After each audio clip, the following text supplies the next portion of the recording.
ក្រៅពីវាជាឧបាយកលដែលសៀមប្រើប្រាស់ក្រុមដោះមីនក្នុងគោលដៅវេទទីដាក់បន្លាលួសឆ្ពោះទៅរកថ្ងៃទី10 ខែតុលាឆ្នាំ2025ស្អែកនេះដូច្នេះអ្វីដែលថៃធ្វើគឺជាឧបាយកលប្រឈមនឹងលោកហ៊ុនសែន ដើម្បីនឹងដាក់ទ័ពថៃក្នុងនាមជាបេសកកម្មដោះមីនហើយក៏ចាប់ផ្ដើមអង្គាមយកដីនៅភូមិជោគជ័យនងច័ន្ទនិងភូមិព្រៃច័ន្ទនងយ៉ាកែវនឹងខ្ញុំមើលឃើញអញ្ចឹងណាប្រិមិត្តខ្ញុំមើលឃើញដូចនេះនេះគឺជាព័ត៌មានដែលចេញបន្ទាន់សម្រាប់ថ្ងៃទី9 ខែតុលាឆ្នាំ2025ខ្ញុំក៏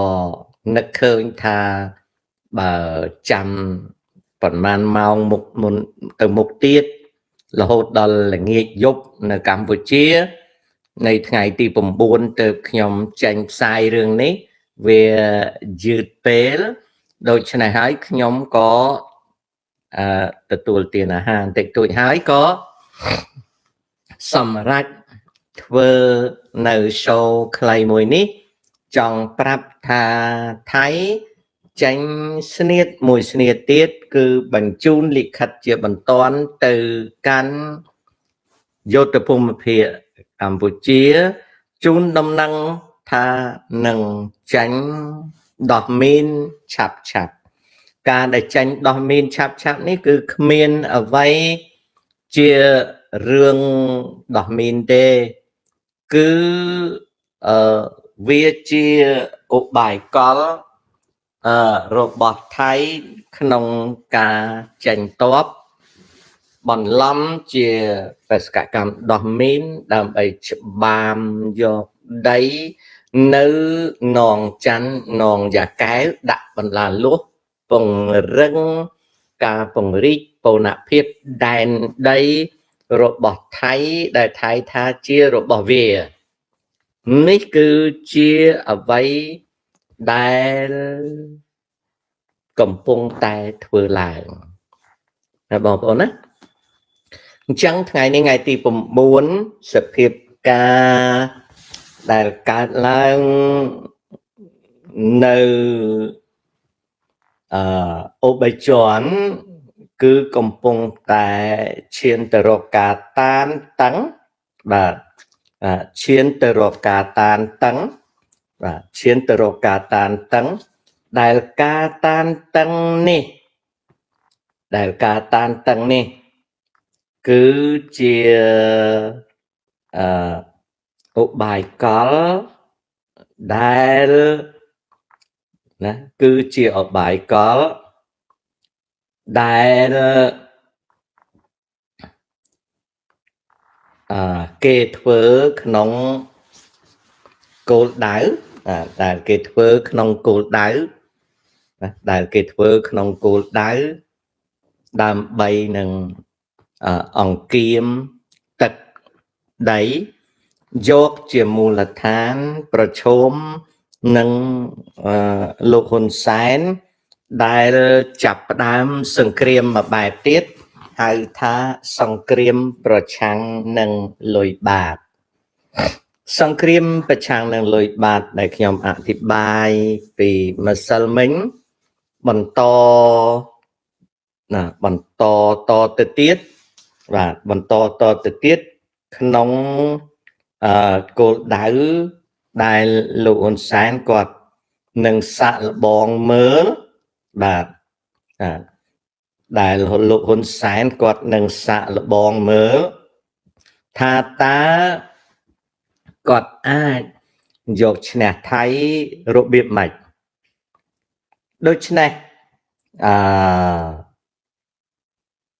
គឺ គឺគេចាប់ផ្ដើមចាញ់ផ្សាយនៅក្នុងការផ្សាយរបស់កងទ័ពថៃគឺជូនដំណឹងជាបន្ទាន់ចំពោះយុទ្ធភូមិភាគខាងប្រទេសកម្ពុជាថាគណៈសេនាធិការបូព៌ាទិសនឹងបញ្ចេញទាហានរបស់ខ្លួនក្នុងបេសកកម្មដោះមីនហើយនៅក្នុង5នាទីមុននេះក៏មានព័ត៌មានមួយទៀតបានផ្សាយថាកន្លែងដោះមីនគឺជាទឹកដី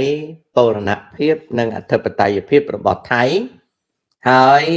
យោធភូមិភាគទី1គូសបញ្ជាក់ថាការដោះមីននេះនឹងធ្វើឡើងនៅភូមិនងច័ន្ទនិងនងយ៉ាកែវនៅវេលាថ្ងៃស្អែកទី10ខែតុលាឆ្នាំ2025ដែលនឹងធ្វើដោយមានការគាំពៀពីបណ្ដាអង្គភាពរួមរបស់ថៃមានប៉ូលីសទាហាននិងធីម៉ែតនេះគឺជាព័ត៌មានដែលផ្សាយដោយថៃនេះគឺជាព័ត៌មានដែលផ្សាយដោយថៃបាទហើយជាបន្តទៅទៀតដែលខ្ញុំចាំមើលហើយបងប្អូនក៏អាចចាំតាមដានមើលថាតើខាងរាជការកម្ពុជានឹងឆ្លើយតបដូចម្ដេចចំពោះព័ត៌មានដែលខ្ញុំបានទទួលនេះនឹងដូច្នេះនេះគឺជាព័ត៌មានបាទនេះគឺជាព័ត៌មានដែលនេះគឺជាព័ត៌មានដែលកើតឡើងនៅក្នុងថ្ងៃ9ហើយនៅថ្ងៃស្អែកគឺជាថ្ងៃដែលយើងទាំងអស់គ្នាត្រូវតាមដានមើលហើយវេលាយប់នេះតាមមើលទៅដូចជាមិនមានបញ្ហាអ្វីកើតឡើងទេបើមានសំណួរពីប្រិយមិត្តថាតើកម្ពុជានិងថៃឡង់អាចផ្ទុះអាវុធឬទេខ្ញុំមើលទៅដូចជាមិនផ្ទុះអាវុធទេពីព្រោះថៃនៅក្នុងខែតុលានេះរករឿងនៅតែរករឿងតែឲ្យផ្ទុះអាវុធមិនងាយផ្ទុះអាវុធទេមិនងាយទេមិនងាយទេណាមិនងាយទេណាមិនងាយទេមិនងាយទេព្រោះខែតុលានេះវាមានប្រជុំអាស៊ានហើយដោយសារវាមានប្រជុំអាស៊ានថៃមិនច្បាំងទេនាំមេតិកានៃរឿងច្បាំងគ្នាខ្មែរថៃនេះវាអាចធ្លាក់ទៅក្នុងមេតិកានៃកិច្ចប្រជុំរបស់អាស៊ានដែលថៃយល់ឃើញថាវាអត់ចំណេញខាងការទូតចំពោះថៃទេណាអាហ្នឹងអញ្ចឹងយុទ្ធទីប៉ែននៅមិនសូវស្រួលខ្លួនបានទេចេះតែលពឹសដៃចង់ទៅរកការងារធ្វើធ្ងន់ទៀតប៉ុន្តែខំប្រឹងហើយល្ងាចនេះក៏សម្រេចថានឹងសម្រាប់កាយាមិនហ៊ានធ្វើអីទេសូម្បីតែធ្វើ show ក៏អត់ហ៊ានដែរតែឥឡូវហ្នឹងអាហារវាពេញពោះបើទៅទទួលទានទំនេរទៅវាឡើងឈាមស្ករអញ្ចឹងអង្គុយបន្តិចសិនអរគុណដែលបានសួរយុទ្ធទីប៉ែនហងហងសូផោះតើដីខ្មែរដែលថៃដាក់លុះអាចយកមកវិញបានទេខ្ញុំមិនច្បាស់ទេណាមិនច្បាស់ទេតែសង្ស័យតើអត់បានមកវិញសង្ស័យតើអត់បានមកវិញលើកលែងតែមានចម្បាំងនឹងគ្នាយ៉ាងណាយ៉ាងណីទៀត សង្ស័យទៅអត់បានណាបាទសង្ស័យទៅអត់បានពេជ្ររត់តើថៃអាចរកលេសរករឿងខ្មែរនៅកន្លែងផ្សេងទៀតបន្ទាប់ពីនងច័ន្ទដែរឬទេអាចកងទ័ពអាកាសថៃបានរៀបចំសពាវុធយុទ្ធោបករណ៍សម្រាប់ធ្វើសង្គ្រាមកងទ័ពម៉ារីនថៃក៏បានរៀបចំសពាវុធយុទ្ធោបករណ៍ដើម្បីធ្វើសង្គ្រាមណាដើម្បីធ្វើសង្គ្រាមអញ្ចឹងឃើញថារឿងសង្គ្រាមដែលបានកើតហើយមកទល់នឹងពេលនេះកំពុងតែផុយស្រួយសម្បើមណាបាទកំពុងតែផុយស្រួយសម្បើមណាអញ្ចឹងខ្ញុំសង្ស័យតែយើងមិនបានដីនឹងមកវិញទេសង្ស័យតែអត់បានណាតែរាជការមិនប្រាប់យើងទេរាជការគាត់មិនប្រាប់យើងទេនឹងអញ្ចឹងណាហងសុផោះលីសាអាចទេថៃខ្មែរដោះមីនបានប្រមាណគីឡូម៉ែត្រកាត់យកដីប៉ុណ្ណឹងចែកគ្នាយើងអត់ទាន់ដឹងថាយ៉ាងណាគ្រាន់តែដឹងថាថ្ងៃស្អែកនេះគឺជាថ្ងៃដែលថៃរកលេសបង្កើតសកម្មភាពថ្មីហើយយើងតាមដានមើលថាតើថ្ងៃស្អែកឬក៏ថ្ងៃនេះថ្ងៃទី9នេះរាជការកម្ពុជានឹងឆ្លើយតបយ៉ាងដូចម្ដេចចំពោះថៃសួស្ដីខេអស់ប៉ុនលឺ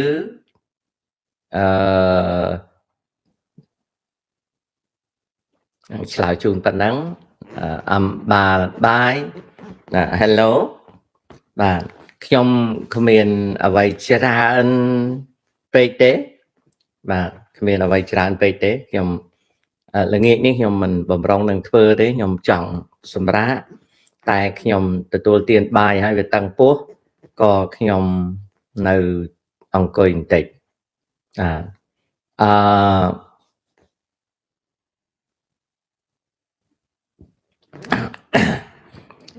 information technology សវណ្ណឆៃខ្ញុំគិតថាមិនបាញ់គ្នាទេតែវាតានតឹងខ្ញុំសង្ឃឹមថាវាមិនបាញ់ពីព្រោះម៉េចពីព្រោះចុងខែតុលានេះវាត្រូវប្រជុំធំអាស៊ានខ្ញុំគិតថាវាអាចជៀសរួចមួយខែនេះណាតែយើងអត់ដឹងដែរស្អែកនឹងអាចទាស់គ្នាក៏មិនដឹងអត់មានអ្នកណាធ្វើគ្រោះទាយកើតទេរតនៈភេត្រៈធម្មជាតិរឿងផ្សេងអត់ដឹងទេណាបាទអរគុណភេត្រៈដូចរ៉ែន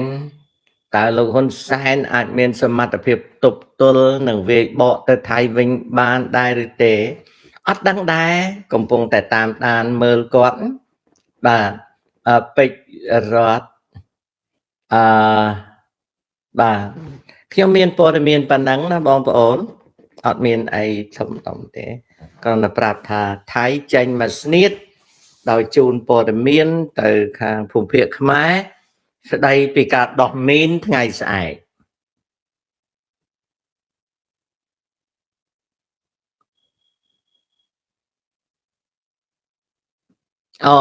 ទទួលលិខិតពីស្អីលិខិតដោះមីនដែលខ្ញុំនិយាយហ្នឹងឬក៏លិខិតអីណានេះខ្ញុំនិយាយប៉ុណ្ណឹងរឿងលិខិតហ្នឹងណាបាទ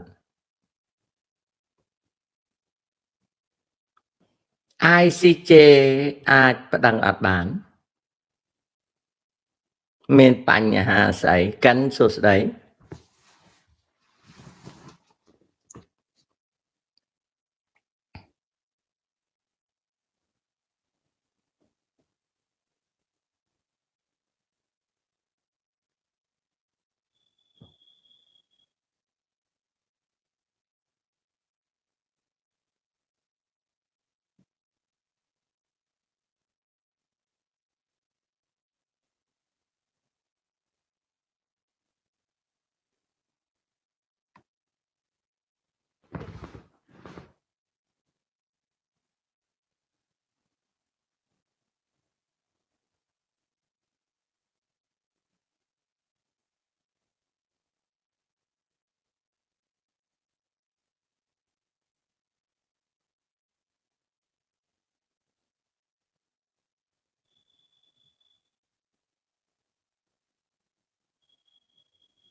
យូរយូរទៅប្រជាជនខ្មែរនៅលើដីថៃ ភារៈយុគជំរាបសួរបាទអញ្ចឹងខ្ញុំមានប៉ុណ្ណឹងណាបងប្អូនខ្ញុំជម្រាបលាខ្ញុំមិននិយាយច្រើនទេពីព្រោះខ្ញុំមិនហ៊ានញ៉ាំកាហ្វេញ៉ាំអីទេខ្ញុំញ៉ាំថ្នាំខ្ញុំបំរុងនឹងគេងដោយសារតែមួយថ្ងៃនេះខ្ញុំយ៉ាប់ខ្លួនពេកអញ្ចឹងសូមជម្រាបប៉ុណ្ណឹងចាំជួបគ្នានៅភាគក្រោយទៀតជម្រាបលា